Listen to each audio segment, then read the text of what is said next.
யாராவது வந்து கேட்டா மோகன் மேல தூங்குறான், மோகன் படிச்சுக்கிட்டு இருக்கான்னு பேரை சொல்ற. அசிங்கமா தெரியல?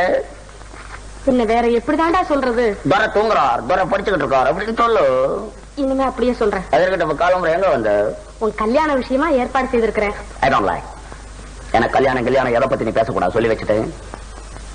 எனக்கு கல்யாணம் பண்றதுக்கு ஃபேர் கேர்ள் இந்தியாவிலே கிடையாது, எனக்கு நல்லா தெரியும்.